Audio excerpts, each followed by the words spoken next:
Okay, let's dive deep today. We're tackling Operation Crusader, one of those really pivotal, incredibly messy battles in North Africa. This thing kicked off, late 1941, November 18th to December 30th.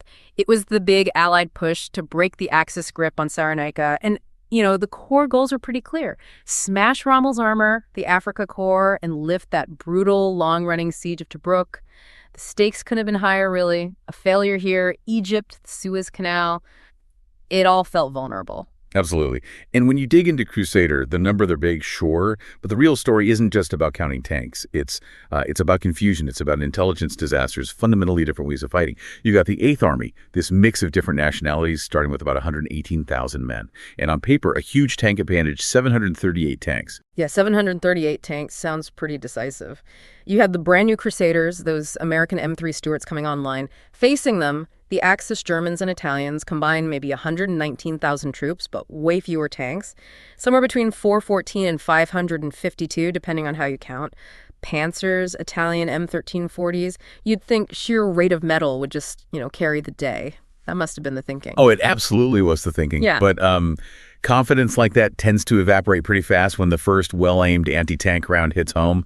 We're going to see how things like, intelligence, or the lack of it rather, on the Allied side, crippling supply issues and just completely different ideas about how to use tanks, how all that turned what looked like an Allied walkover into this desperate, month-long brawl in the desert.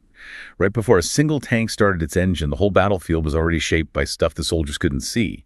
We have to start with the intelligence situation. Specifically, this massive leak, there was this Axis listening post, FAK 621, the Nachrichten für Aufklärungscompany. FAK 621, so they were listening in. Listening in is putting it mildly. They essentially gave Rommel and the Axis command a crystal ball into British plans. How? What were they reading? From August 41 right through to January 42, they were successfully reading the British War Office's high-grade hand cipher. The same code used by 8th Army HQ, right down to divisional level. No way. The main operational code. The main code. The British thought their ciphers were secure, but their actual signals discipline. Well, it was poor. Lots of radio chatter, movement orders, sometimes sent in plain text, or easily broken tactical codes. This basically gave the Germans the keys to the kingdom, allowing them to decrypt the really important hand cipher traffic. That's unbelievable. So Rommel knew what Cunningham was planning almost before Cunningham's own troops did. Often, yes. The intelligence advantage was just immense. Rommel frequently had incredibly accurate details about Allied troop movements, where they were concentrating, what their objectives were. And the British War Office, they must have suspected something. They were worried, definitely anxious about signal security in general.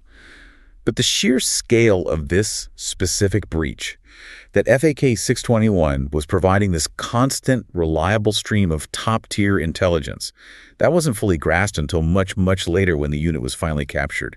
It gave the Axis this huge tactical edge, letting them react almost perfectly in those first chaotic days of Crusader. Wow. Okay, so intelligence is a massive German advantage. But you mentioned logistics. Logistics. If intelligence was the German ace, logistics was their Achilles heel. It's almost impossible for us now to really picture the sheer difficulty of moving supplies in that desert. Think about it. Just one German motorized division needed something like 350 tons of supplies every single day. And those supplies had to come hundreds, sometimes thousands of miles from the ports to the front line. And the ports themselves were a problem, right? Allied attacks from Malta, submarines. Exactly. By September 41, Allied attacks were sinking maybe 25% of Axis supply ships heading to North Africa, a quarter of everything sent. This forced them to rely more and more on Tripoli, rather than the closer port of Benghazi. Tripoli? That's way further west. Adds hundreds of miles to the supply run. Hundreds of miles. And that absolutely killed their fuel situation. The math is just brutal. Somewhere between 30 and 50% of all the fuel they managed to get ashore was burned up just trucking the supplies, including that fuel, forward to the troops. Half the fuel used just to deliver the fuel. Potentially, yes. And add to that, maybe 35% of their transport trucks were out of action at any given time, broken down from the harsh conditions, lack of spare parts. It was this constant logistical bleeding that meant the Africa Corps, especially the Panzer units, were always short of fuel. Which brings us to Tobruk. That siege wasn't just symbolic then. Not at all. Tobruk was the key. It was a deep water port, much closer to the fighting. If the Axis could take Tobruk, their supply nightmare gets significantly easier. So denying them Tobruk was critical. The garrison holding out. First the Australians, then the British 70th Division, the Poles. Right, the 9th Australian Division initially, then relieved by the 70th Infantry Division, the Polish Carpathian Brigade, Czechs, a real mix. And they weren't just sitting there. They maintained what they called an active defense, constant patrolling, raids, keeping the pressure on the besieging Axis forces, tying down troops Rommel desperately needed elsewhere, and crucially, keeping that port out of his hands. That kept the Axis supply lines stretched to breaking point. Okay, so that sets the stage. Intelligence disaster for the Allies, logistical nightmare for the Axis, Tobruk as the strategic linchpin. So what was the actual plan for Operation Crusader? It was ambitious, definitely. The core idea was a two-pronged approach. You had XXX Corps, built around the 7th Armored Division, the famous Desert Rats. Their job was the big one. Drive deep into the desert, find the Africa Corps armor, and destroy it in a decisive battle. The knockout blow. That was the idea. Then, once the German armor was dealt with, 3rd Corps, mostly the 2nd New Zealand Division, plus other infantry units would push north towards Bardia on the coast. The final step was for them to link up with the Tobruk garrison, the 70th Division, which would launch its own breakout attack. Simple on paper, I guess, but complex to execute. Very. And here's a fascinating twist. Despite that massive intelligence failure with FAK 621, the British deception plan about when and where Crusader would hit actually worked brilliantly. Really? How so? They managed to convince Rommel the main attack wouldn't come until December, and that it would likely be a wide, sweeping hook far to the south. So when the 8th Army actually started moving on November 18th, taking a more direct route, Rommel was caught completely by surprise. In fact, he wasn't even in Africa. He was on leave in Rome thinking he had more time. General Cruel was left in temporary command. Wow, so the initial surprise was total. 2, across the wire. The surprise opening, November 18th to 20th. All right, November 18th.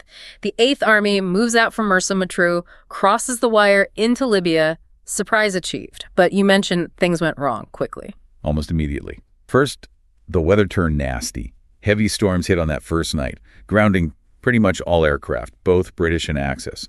So no air support, no reconnaissance from the air. The ground troops were basically advancing blind into the vastness of the desert. Not ideal. Far from it. And then right away, you see the problems with British armored doctrine starting to bite. What do you mean? Dispersal. Exactly. Yeah. Based on earlier desert fighting, the thinking in the British Army was to spread their tank brigades out. The idea was they could hunt down smaller groups of German tanks, sort of like cavalry screens. Instead of massing their strength, they had 738 tanks. Right. Instead of concentrating that huge advantage for one massive punch, the 7th Armored Division split its brigades. And that proved to be a critical error, almost from hour one. How did that play out on the ground? Give us an example. Okay, look at November 19th. The 22nd Armored Brigade gets sent off to attack the Italian Area 8 Division near Bir el Gubi. They've got the new Crusader tanks, fast, but mechanically unreliable, especially in the heat and dust. The Area 8, they were an armored division. Yes, an Italian armored division, mostly equipped with the M1340 tank, which was generally inferior to the Panzer III, but they were dug in, defending strongly. The 22nd Brigade attacked. The Italians fought back hard, and the British withdrew after losing about 25 Crusaders. They inflicted maybe 34 losses on the Italians. But the key thing is, the 22nd Brigade got bogged down, took casualties, and was effectively taken out of the main fight early on. Okay, one brigade neutralized. What about the others? Well, the 4th Armored Brigade had a rough time, too. They bumped into a strong German battle group from the 21st Panzer Division near a place called Gabra-Soleil. And they had the American Stuarts, M3s? Yes, the M3 Stuart, or Honey, as the British called it. Decent little tank, fast, reliable mostly, but its 37mm gun. It just wasn't powerful enough. It struggled to penetrate the frontal armor of the newer German Panzer IIIs, especially at range, and it was completely outmatched by the German 88mm anti-tank guns, which the Germans used brilliantly as part of their combined arms tactics. So the Stuarts took losses. They did. The 4th Armored lost 23 Stuarts in that encounter. Mm-hmm. So by November 20th, just 2 days in, what's happened? The British have split up their powerful tank force before even finding the main body of the German armor. This allowed the 21st Panzer, guided by that FAK 621 intelligence, to pick off the dispersed British brigades one by one. They concentrated their Panzers and 88s against the 4th Armored, hammered them, and reduced the brigade to less than 2/3 strength. So the British numerical advantage was just squandered. Completely squandered in those first couple of days through piecemeal attacks. Rommel, even though he was still flying back to Africa, got the reports and immediately saw the opportunity. He ordered the German tanks to head northwest towards Sidi Rezegh airfield to press the advantage and seize the initiative. 3. Tobruk breakout? and the cauldron of Sidi Rezegh, November 2132. Okay, so the German armor is moving towards Sidi Rezegh. This must be when the Tobruk garrison makes its move, the breakout attempt. Exactly. November 21st. The 70th Infantry Division inside Tobruk launches its attack, trying to push southeast, clear the minefields, cut through the Axis siege lines, and link up with the advancing 7th Armored Division. A coordinated pincer movement, in theory. In theory, it was a really desperate, bloody business. The Polish Carpathian Brigade did launch a very strong diversionary attack against the Italian Pavia Division on one flank, and they actually had considerable success, which helped. But the main attack... The main thrust was aimed at Italian positions, held mainly by the Bologna Division, particularly a strong point the British called Tiger, near a place called Two Gun. And this is where you get some incredibly fierce fighting. The 2nd Battalion, the Black Watch, was ordered to take this position. How'd they approach it? With a frontal bayonet charge, under absolutely withering machine gun fire from the Italian defenders. A bayonet charge in 1941 against dug-in machine guns. It speaks volumes about the desperation, doesn't it? They needed to break through. The cost was horrific. The Black Watch lost around 200 men, including their commanding officer, just trying to take that one strong point. They made some initial gains, showed incredible bravery, but the Italian resistance from the Bologna Division was just incredibly stubborn. The breakout stalled, falling short of its main objective of linking up with the British armor coming from the south. So the breakout is struggling. Meanwhile, what's happening at Sidi Rezegh, where the German tanks were headed? Sidi Rezegh becomes the absolute focal point, the vortex of the battle. It's this low ridge, but in the flat desert, even low ridges offer critical observation and command of the surrounding area. And crucially, there was an airfield there. Control the airfield, control the local skies, maybe? And deny it to the enemy. The fighting for Sidi Rezegh Ridge and airfield was just ferocious. The British 7th Armored Brigade initially reached the airfield, but then the German 21st Panzer Division arrived, hitting them hard. By November 22nd, the Germans had captured the airfield itself. So the British lost the airfield. They did. And this is where we see the truly devastating impact of those early mistakes, the dispersal of armor. By the night of November 22nd, just 4 days into Operation Crusader, the 8th Army's losses were catastrophic. They'd lost about 530 tanks. 530 out of 738. Roughly, yes. It's a staggering number. Compare that to Axis losses. German and Italian combined estimated at only around 100 tanks in the same period. Why such a huge difference? Better German tactics, mainly. Better coordination between tanks, anti-tank guns, especially those 88s, and infantry. German tank recovery and repair were also generally better. British tanks often charged forward without enough infantry or artillery support, running straight onto well-sighted German anti-tank screens. The 7th Armored Division, that main striking force, was down to just 209 operational tanks. Less than a third of their starting strength in 4 days. Exactly. The whole premise of Crusader Destroy the Axis armor was already looking dangerously close to failure. This massive, rapid loss of tanks created a real crisis of confidence in the British command. The fighting really hit a brutal crescendo on November 23rd, a day the Germans grimly remembered as Totensonntag's Sunday of the Dead. This wasn't just another skirmish. It was a major, deliberate assault with huge consequences. Totensonntag. What happened? This involved the South Africans, right? That's right. The German 15th Panzer Division, supported by other elements of the Afrika Korps, launched a concentrated attack on the 5th South African Infantry Brigade, which was dug in near Sidi Rezegh. Were the South Africans prepared? Or was it a surprise? Oh, they were prepared. They held a pretty large defensive box, maybe 4 miles by 6 miles across. They had around 100 artillery guns supporting them, plenty of anti-tank guns dug in. They were meant to be a solid infantry pivot point, a breakwater against the Panzers. So a strong position, but the Germans attacked anyway. They did. And the attack, using that typical German combined arms approach, tanks, motorized infantry, dive bombers, artillery, all working together. It eventually succeeded. They punched through the defenses and overran the 5th South African Brigade. The brigade was effectively destroyed as a fighting unit. Huge numbers captured. A major tactical victory for the Germans, though. A clear tactical victory, yes. But it came at an absolutely crippling cost for the Afrika Korps. In that 1 day's fighting, they lost 72 tanks out of the 162 they had left operational. That's almost half their remaining strength gone in a single engagement. 72 tanks. Against an infantry brigade. Yes. The South Africans fought incredibly hard, and their anti-tank guns took a heavy toll before being overwhelmed.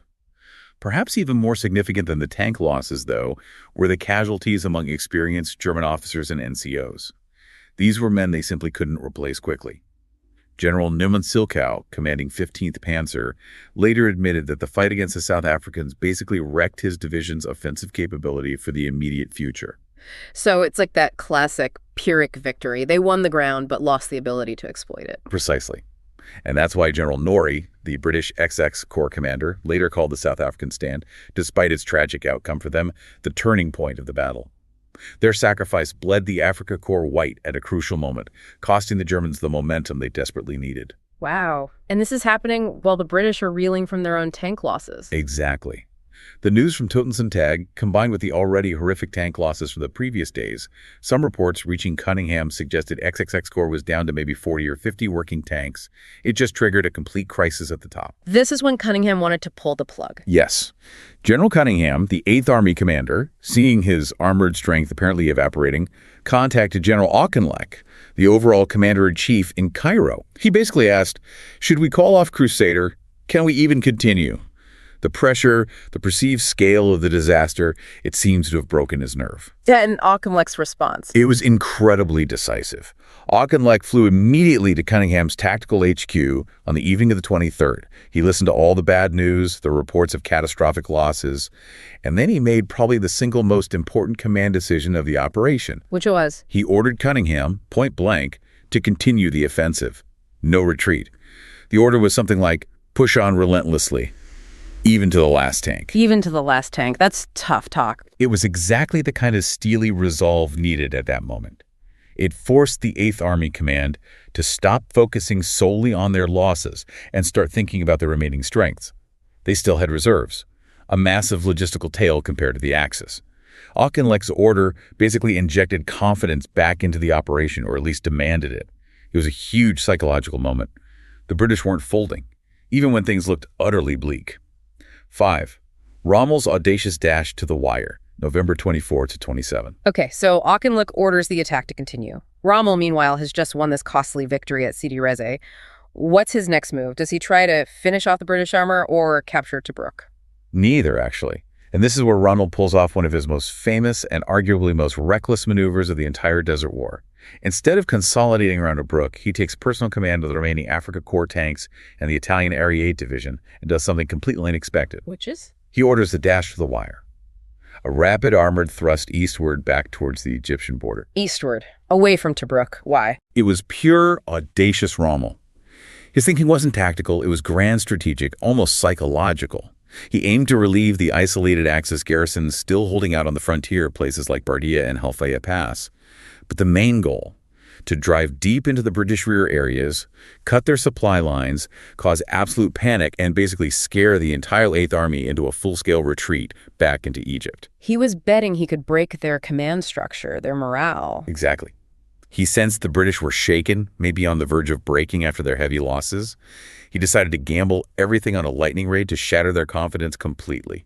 High-stakes poker with panzers. And did it work? Did it cause panic? Oh, it absolutely caused chaos initially. The speed of the German and Italian advance caught the British rear echelons completely by surprise. Supply dumps were overrun, command posts scattered, units lost contact with each other. It massively disrupted the British command structure, especially splitting XXX Corps, and came incredibly close within maybe 4 miles to capturing the main 3rd Corps supply base. The threat felt existential for a moment. But Rommel was already short on fuel before this dash, wasn't he? How did that affect things? Critically. That was the fundamental weakness of the plan. This dash was being undertaken by columns that were already running on fumes. Every mile they drove east stretched their non-existent supply lines even further. And the Desert Air Force, were they a factor? A huge factor. The RAF relentlessly attacked the German columns, strewn out across the desert. Every truck hit, every fuel tanker destroyed, just tightened the logistical noose. They couldn't move without being seen and attacked from the air. And wasn't there something about the New Zealanders interfering as well? Yes. Almost by accident, but crucially important. While Rommel was dashing east, the 2nd New Zealand Division was still pushing north towards Tobruk, as originally planned. On November 23rd, the 6th New Zealand Brigade literally stumbled upon the main Afrika Korps headquarters near a place called Bir el Khlita. They captured Rommel's HQ. Well, Rommel wasn't there, obviously, and neither was General Crewell at that exact moment. But they captured most of the HQ staff, captured their signals equipment, coding materials. It effectively blinded the Africa Corps command structure for a critical period, maybe 24 to 48 hours. Resupply orders couldn't get through properly to the panzer divisions dashing east. Rommel's spearhead was suddenly operating without its brain and without reliable communication. So the fuel's running out, the RAF is bombing them, and their HQ is captured. The dash starts to unravel. It had to. By November 27th, Rommel had to face reality. The dash hadn't triggered the hoped-for British collapse. Meanwhile, back near Tobruk, the situation was deteriorating for the Axis. The New Zealanders were making progress. The 70th Division inside Tobruk was still fighting hard. Rommel realized he couldn't just abandon the main battle. He had to call off the dash and order the exhausted, fuel-starved Africa Corps to turn around and race back west towards Tobruk. The gamble had failed, but boy, had it shaken the British. 6. The corridors opened, November 27th, and human drama. And while Rommel's panzers were off on their ultimately fruitless dash to the wire, the Allied pressure back around Tobruk finally paid off. On November 27th, the same day Rommel decided to turn back, elements of the 4th New Zealand Brigade managed to link up with troops from the 70th Division garrison. Where did they link up? At a place called Eduda, which was a key point in the main supply road leading into Tobruk. That physical link-up, however tenuous, officially marked the end of the siege of Tobruk after 242 long days. A huge moment, psychologically and strategically. Absolutely massive. But the fighting was far from over. The corridor they opened was narrow, constantly under attack, and the desert continued to throw up these moments of incredible, almost surreal human drama amidst the chaos. Like the hospital incident. Exactly. The very next day, November 28th, it shows just how fluid and confusing the front lines were. 2 battalions of Italian motorized infantry, the Bersaglieri from the Trieste Division, were maneuvering near Sidi Rezegh and basically stumbled upon and overran a large New Zealand field hospital. They attacked a hospital? It seems more like they blundered into it during an advance. The result was chaotic. They captured about 1,000 patients, wounded soldiers, and around 700 medical staff. But bizarrely, the hospital was also holding about 200 German prisoners of war, who the Italians then liberated. So they captured Allied wounded and freed Axis prisoners in the same action? Precisely. A very strange, tragic episode that highlights the sheer confusion of that battlefield. You mentioned the Italians, the Bersaglieri. We often hear about the Germans, but the Italian units were heavily involved here too, weren't they? Very much so, and often fought extremely effectively, something that gets overlooked. Just a day later, on November 29th, you have the Italian Ariete Armored Division launching a powerful attack at a place called Point 175. And this was significant. It was devastating for the unit they hit, the 21st New Zealand Battalion. Their commander, Lieutenant Colonel Howard Kippenberger, a very respected officer, wrote about it afterwards with real bitterness and shock. He described how the, quote, damned Italian motorized division, Ariete, turned up and rolled straight over our infantry. So this wasn't just a half-hearted attack. Not at all. Kippenberger's account makes clear this is a well-coordinated, determined assault by Italian tanks and mechanized infantry that simply overwhelmed the defenders. It really underscores that we shouldn't underestimate the fighting capability of many of these Italian units, especially the mobile divisions like Ariete and Trieste. They weren't just making up the numbers. All this chaos, the huge losses early on, Rommel's dash causing panic, the command stress, it eventually led to a change at the very top of the 8th Army, didn't it? Yeah. It did. Even though Auchinleck had ordered the fight to continue, the strain on General Cunningham was immense. He had lost confidence, and crucially, others had lost confidence in him. Air Marshal Tedder, the air commander, was particularly concerned and apparently persuaded Auchinleck that a change was necessary. So Cunningham was relieved in the middle of the battle. Yes. Auchinleck replaced him with Major General Neil Ritchie, who had been Auchinleck's deputy chief of staff in Cairo. Ritchie was flown forward to take command immediately. Changing commanders mid-battle, that's a massive decision. Risky. Hugely risky, almost unprecedented at this level. It showed just how close to the edge the 8th Army felt, even as they were starting to gain the upper hand tactically around Tobruk. The psychological cost of that first week of Crusader had been enormous, enough to break its first commander. Okay, so Ritchie takes command. The Tobruk siege is officially lifted with the link-up at Eduda. But you said the corridor was tenuous. The fighting wasn't over. Far from it. That corridor was narrow, heavily contested. Both sides were pouring fire into it. The Axis desperately wanted to cut it again. The Allies desperately needed to widen and secure it. This led to some really intense close-quarters fighting. Like the Australian bayonet charge. Exactly. On the night of November 29th, going into the 30th, the Australian 213th Battalion was tasked with clearing German positions that were threatening the Ed Duda corridor. Yeah. And they did it with a surprise night attack, culminating in a bayonet charge. Again with the bayonets. Did it work? Remarkably well in this case. In the darkness and confusion, it broke the German defense. They captured 167 prisoners and suffered very few casualties themselves. It was a small action in the grand scheme, but absolutely vital for stabilizing that critical link to Tobruk. Infantry grit making a real difference. So the Axis kept pushing back. Relentlessly. Especially the German 15th Panzer Division and the Italian Trieste Division continued to hammer the Allied positions around the corridor. The pressure was particularly intense on the New Zealanders. And this led to their withdrawal. Yes. By December 1st, General Freyberg, the New Zealand commander, took stock. His division had suffered heavy casualties. They were exhausted under constant artillery fire and facing potential encirclement by German armor. He realized holding their exposed position south of Tobruk was becoming impossible without significant reinforcement, which wasn't immediately available. So he pulled them out. He made the tough but correct decision to conduct a fighting withdrawal, and it was incredibly well executed under pressure. They managed to pull back most of the division, about 3,500 men, 700 vehicles, avoiding being trapped and destroyed. They fought their way out and headed back towards the Egyptian border to regroup. Preserving the division was key. Meanwhile, Rommel's still trying to sort out his frontier situation, those isolated garrisons. Yes, he still needed those supply routes open if possible. He tried sending columns east again, trying to reopen the roads to Bardia and Sollum to relieve the pressure on his logistics. How did that go? Not well for him this time. The Allies were more alert. One of his main columns heading northeast was intercepted by the 5th New Zealand Brigade near Menester on December 3rd. Allied reports described the column as being almost annihilated. So that door was slammed shut. Pretty much. That failure, combined with the deteriorating situation around Tobruk and the ever-present supply crisis, really forced Rommel's hand. He couldn't hold everywhere. He had to shorten his lines. 8. The battle for the Gazala line, December 7-15, right?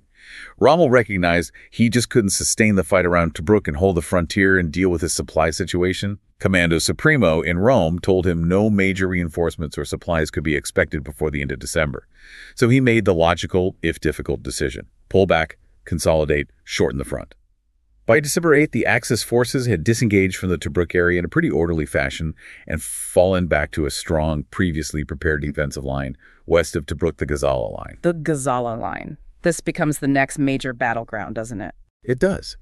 And the fighting there, again, really highlights the determination of the Axis infantry, particularly the Italians who held key strong points. You mentioned Bir el Gubi earlier. Yes, point 174 near Bir el Gubi. This position was held by just 2 battalions of the Italian 136th Giovanni Fascisti Regiment, the Young Fascists. They were attacked repeatedly in early December by much stronger British and Indian forces, including significant numbers of tanks from XXOers. And the Italians held. They held firm, repulsed attack after attack. General Nori, the XXX Corps commander, admitted he had overwhelming superiority in every arm. But this one small Italian position completely frustrated his advance for several days, inflicting serious losses. It shows how effective, determined, well-dug-in infantry could be, even against tanks in that terrain. But the Allies kept pushing, trying to break the Gazala line. They had to. The decisive fight came around another key point on the line, point 204. This turned into a real slugfest, pure attrition. What happened at point 204? On December 15th, Rommel decided he had to hit back to disrupt the British buildup. He scraped together what little armor he had left, remnants of 15th Panzer, the Ariete Division, plus the 8th Bersaglieri Regiment, and launched a concentrated attack on point 204. Who is defending it? The position was held by the 1st Battalion, the Buffs, Royal's Kent Regiment, with some supporting tanks and artillery. The fighting was incredibly fierce, very close-quarters stuff, but the concentrated Axis assault eventually broke through. The Bucks were overrun. Heavy casualties. Devastating. The Buffs lost over 1,000 men killed or captured in that one action. A whole battalion virtually wiped out.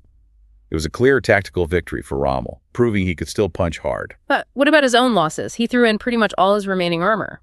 And that was the crux. The victory at point 204 came at a crippling cost to the attackers, too. After that fight, the entire Africa Corps was reportedly down to just eight each-star operational tanks. The Area Division had maybe 30 left. 8 tanks. For the whole Africa Corps. That's the reported number. Rommel realized the situation was now completely untenable. He'd won the battle for Point 204, but he'd lost the war of attrition on the Gazala line. He simply didn't have the strength left to hold it, especially fearing the British, despite their own losses, would use their remaining superiority to outflank him. So another withdrawal. Yes. On the night of December 15th, 16th, just after the costly victory at Point 204, Rommel ordered a full withdrawal from the entire Gazala line. 9. The Axis withdrawal and cost of victory. So Rommel pulls back again, but you mentioned earlier this wasn't like the Italian collapse the previous year. No, absolutely not. This was a planned strategic withdrawal executed over about 10 days. Rommel's priority wasn't holding ground. It was preserving his remaining fighting forces, especially the irreplaceable German Corps of the Africa Corps. He skillfully disengaged his troops, avoiding major encirclements. Where did they pull back to? They fell back quite a long way, eventually establishing a new defensive line between Ejidabia and El Hazea, much further west in Cyrenaica. This dramatically shortened his supply lines, allowed him to rest and refit his exhausted troops, and, crucially, start rebuilding his tank strength as replacement vehicles slowly trickled in. And for the Eighth Army? Well, they pursued, but cautiously. Their own forces were also exhausted, battered, and now their supply lines were becoming incredibly long and stretched as they advanced westwards.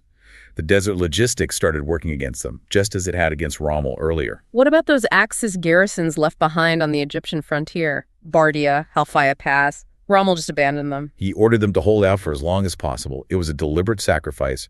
Their purpose was to tie down significant numbers of Allied troops who could otherwise be pursuing Rommel's main force, and to further strain British logistics by forcing them to conduct sieges. Did it work? Did they hold out long? They held out for quite a while, under dreadful conditions. Bardia, with about 2,200 Germans and 6,600 Italians, finally fell to the 2nd South African Division on January 2nd, 1942. Solemn fell 10 days later. And Hellfire Pass? That was the Hellfire Pass. That's the one. Heavily fortified, a very strong position. The garrison there, about 4,200 Italians, 2,100 Germans, held out the longest. They were completely cut off, desperately short of food and water. They finally surrendered on January 17th. So by mid-January 1942, Operation Crusader is effectively over. Cyrenaica is back in Allied hands. Tobruk is free. The frontier is clear. A victory, then? A victory, yes. The immediate strategic objectives were achieved.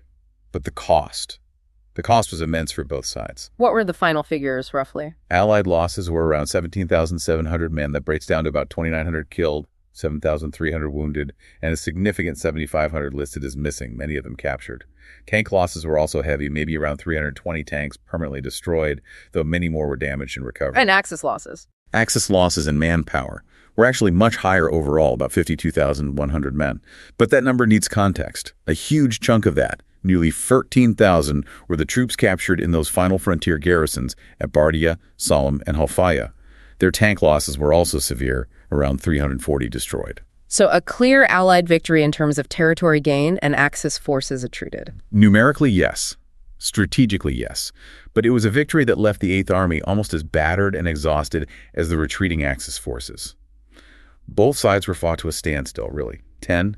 Legacy in the road to El Alamein. So Crusader achieves its goals, Tobruk relieved, Cyrenaica retaken. But you hinted this victory wasn't permanent. Tragically short-lived is the phrase that comes to mind. The sources are really clear on this. The Eighth Army won, but they failed to capitalize effectively. How so? What went wrong after the victory? Several things. They were exhausted, just like the Axis. Their command structure was still settling down after Ritchie replaced Cunningham. Their supply lines were now incredibly long, running all the way back to Egypt. And crucially, their forward units became dispersed, spread out thinly across the territory they just recaptured, trying to garrison it. And Rommel, he wasn't just sitting licking his wounds. Not Rommel. He withdrew, yes, but he regrouped quickly. He sensed the weakness, the exhaustion, the overstretch in the Eighth Army. And just over a month after being forced back, on January 21st, 1942, he did something audacious again. What did he do? He launched what was initially termed a reconnaissance in force from his new position back at El Agela, just probing forward. But it turned into more than a probe. Much more. He found exactly what he expected. The forward British elements were weak, dispersed, unprepared for a counterattack. So Rommel being Rommel, he immediately exploited the opportunity. The reconnaissance turned into a full-blown counteroffensive. And the tired Eighth Army couldn't stop him. They were caught off balance. Rommel's remaining mechanized units, now slightly refueled and reorganized, punched through the thin British screen.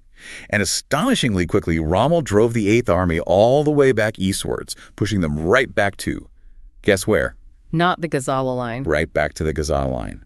The very positions the Allies had spent so much blood taking just weeks before. Months of hard-won territory, gone in a matter of weeks. Wow. So Crusader, this huge, costly battle, ultimately just reset the clock. In many ways, yes. It demonstrated the incredible back-and-forth nature of the Desert War.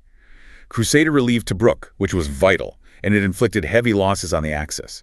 But it didn't deliver the knockout blow. It was just one very bloody chapter that directly set the stage for the next massive confrontation. The Battle of Gazala, which would erupt along that line in May 1942, leading eventually to the fall of Tobruk and the long retreat to El Alamein. Okay, let's try and wrap this up. We've covered a huge amount of ground here, from the FAK 621 intelligence disaster giving Rommel that initial edge, contrasted with the absolute nightmare of Axis logistics, especially fuel, which constantly hampered them. We looked at those chaotic, incredibly costly early tank battles around Sidi, Rezegh, where the British numbers just didn't count because of flawed doctrine and German tactical skill, especially with the 88s. Then there was the command drama, Auchinleck's fight to the last tank order, the sheer audacity of Rommel's dash-to-the-wire gamble. And the brutal attrition, the sheer grit needed to take places like Point 204 on the Gazala line, and the high price paid by units like the South Africans and the Buffs.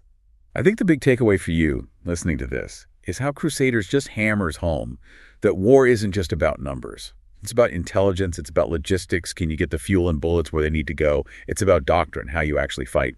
And it's about leadership and morale guys like Auchinleck making tough calls, Rommel's unpredictable genius. These factors often matter more than just counting tanks. Yeah, and it shows how even a successful operation, one that achieved its main goals, like Crusader did, could be almost immediately undone if you don't consolidate, if you exhaust yourself in the process. That back and forth was just relentless. Absolutely. And maybe one final thought to leave you with, something to mull over. We naturally focus a lot on Rommel, the Afrika Korps, the Panzers. They dominate the popular narrative. But think about the evidence from Crusader itself. The Italian Bologna Division stubbornly holding two-gun against the Tobruk breakout, the Ariete Division smashing the New Zealanders at point 175, the Giovanni Cascisti holding Biro Gubi against a British corps. These weren't isolated incidents. Given that these Italian divisions often fought with inferior equipment, chronic supply shortages, and less logistical support than their German allies, how might our whole understanding of the Western Desert Campaign change if we gave the consistent resilience and fighting effectiveness of many of these Italian units equal historical weight? If we saw them not just as junior partners, but as forces that significantly shaped the course and the cost of battles like Crusader? It's a really important question, I think, about perspective in military history.